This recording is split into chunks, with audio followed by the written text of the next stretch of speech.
suis en tête avec quelques points d'avance. Donc j'ai une bonne position pour la suite de la saison. Donc je suis content pour l'instant de ma performance. Mais tant qu'il y a de la glace, je sais que je suis dans le coup. Quand il y a du goudron, c'est un peu plus difficile. La voiture a une part beaucoup plus importante. Bonjour à tous et à toutes. Un petit tour du circuit de Val Thorens à bord de la Mini Saint-Éloque. Comme on peut voir, un circuit avec beaucoup de neige, de la glace.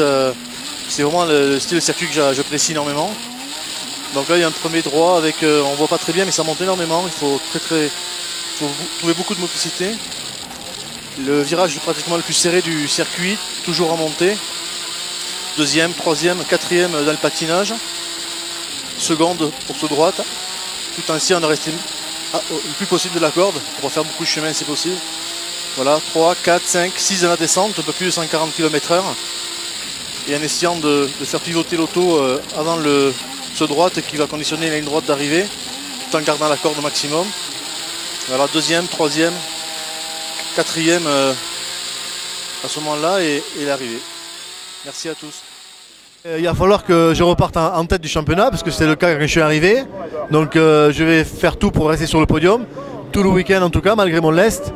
Et puis en espérant qu'il va faire froid et que la glace va tenir. Mais bon, j'aime bien ce circuit. Ça fait longtemps que je viens à ISO 2000 et que je cours, donc j'apprécie ce circuit. Donc voilà, j'espère que je vais partir avec au moins l'avance que j'avais en arrivant. L'esprit est toujours là. À part Alain Prost, tout le monde est là. Hein. Il manque Paul Belmondo, il manque Alain Prost, mais c'est vrai qu'Alain Prost comptait beaucoup comme adversaire pour moi parce que je me bats avec lui depuis 5 ans. C'était le plus coriace pour moi, donc c'était important qu'il ne soit pas là. En tout cas pour moi, ça me facilite la tâche, ça c'est sûr. Après, j'aurais préféré qu'il soit là parce que gagner le trophée Andros lorsqu'il y a Alain Prost, c'est quand même plus valorisant. Mais bon, c'est comme ça, moi je suis là et je vais quand même essayer de le gagner.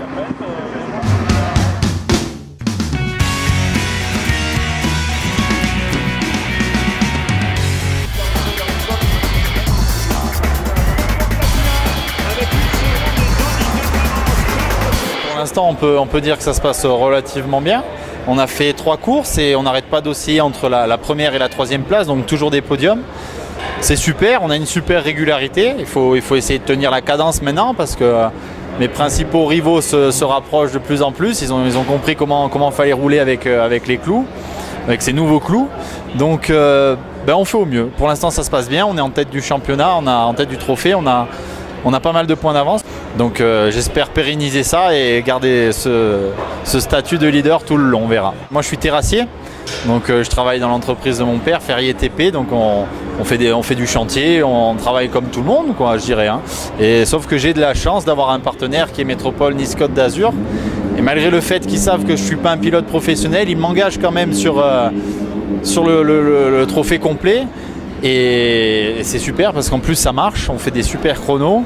Et maintenant c'est vrai que j'aimerais bien arriver à franchir ce cap et essayer de devenir professionnel. C'est clair que c'est le but de chaque pilote quand il commence la compétition. Donc voilà, je lance un petit appel. Je ne sais pas qu'est-ce qu'il faut faire pour arriver à franchir ce cap. Donc on a beau faire des performances, on a beau faire... je ne sais pas, si on n'a pas d'argent au début, peut-être qu'on n'y arrive pas, j'en sais rien. En tout cas, je fais tout pour... essayer d'y arriver. J'ai ma famille qui est là, c'est sympa. C'est bonheur d'avoir un peu des filles sur l'Andros, c'est toujours sympa. Et surtout qu'en plus, ce sont des filles qui roulent bien. Je veux dire, Margot, la course d'avant, elle a quand même fait 3e au scratch. Elle fait un podium, elle s'est super bien débrouillée. Et c'est clair qu'il ne faut pas les prendre de haut parce que sur l'Andros, les filles roulent vraiment bien. C'est vraiment agréable d'être à Isola, pas loin de chez moi, avec près de mon NASA Cannes. Donc non, c'est génial, j'espère que ça va bien se passer. Je le savais qu'Adrien, ça serait mon principal rival. Je pense qu'il a eu un petit peu de mal à se mettre en jambe au début parce qu'on a eu des nouveaux pneus cloutés qui demandaient peut-être un peu plus d'attaque sur la glace. Et là, ça y est, il a pigé le truc. Là. Et déjà, depuis l'Alpe d'Huez, il a compris le truc. Là, on a fait des essais libres. On est tous les deux serrés côte à côte. Donc, je le savais. Maintenant, j'ai pris pas mal d'avance au début et il faut arriver à garder cette avance tout le long, quitte à être deuxième et à être toujours devant aux avant-postes, quoi.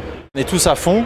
Le maître mot, c'est vraiment le mot passion parce que quand chacun parle de son sport, que ce soit Dick en bateau, David sur la moto ou moi-même en voiture, on a les yeux qui pétillent, on est vraiment à fond dans notre truc.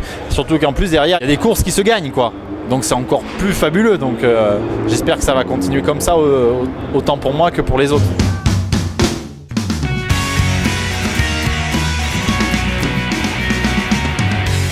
C'est ma 7e saison du Trophée Andros avec mon fils Olivier, qui est lui le vrai pilote. Et pour une fois, c'est le père qui suit son fils et j'essaie de suivre comme je peux.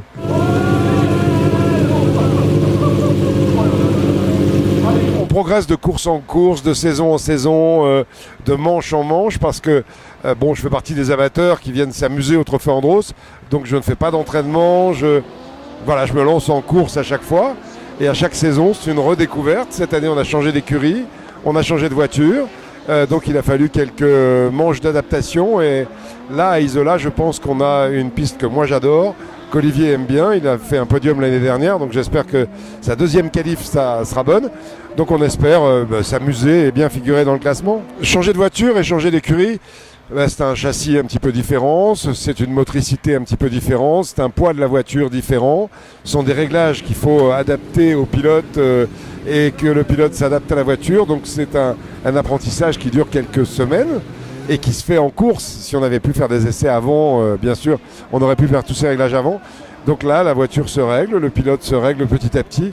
Et là, le début de week-end à Isola a été sympa pour moi, je me suis bien amusé.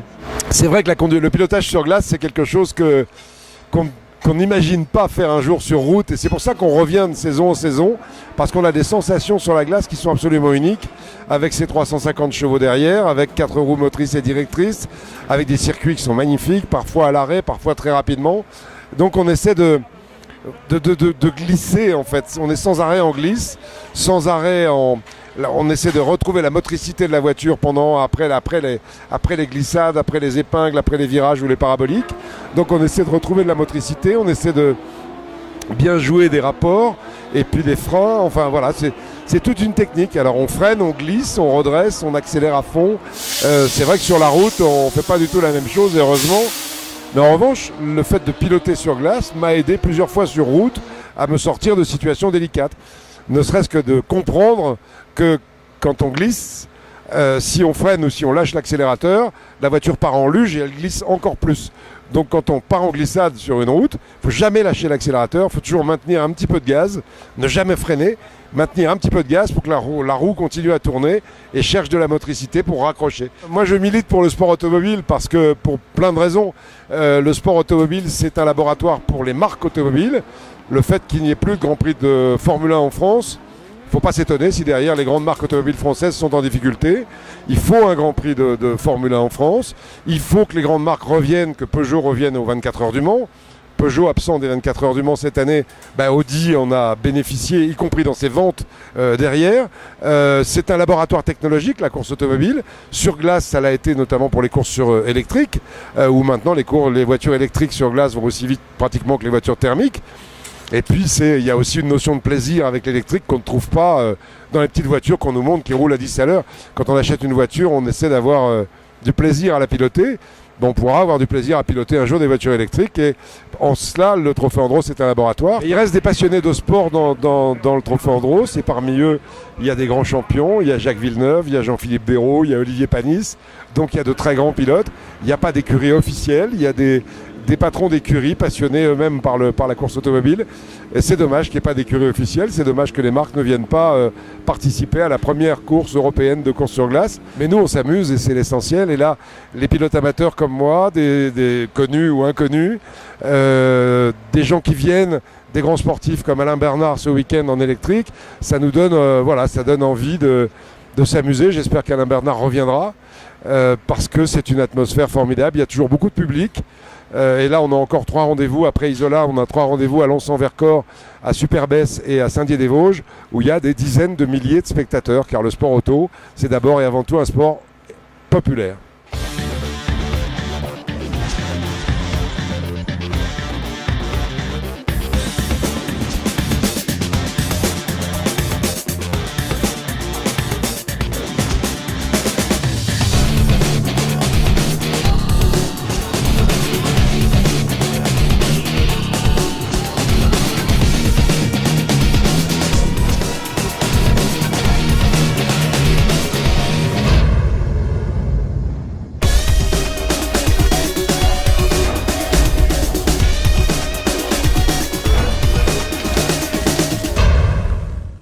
Découvrez avec moi sur révisezsavoiture.com comment économiser sur l'entretien de votre voiture.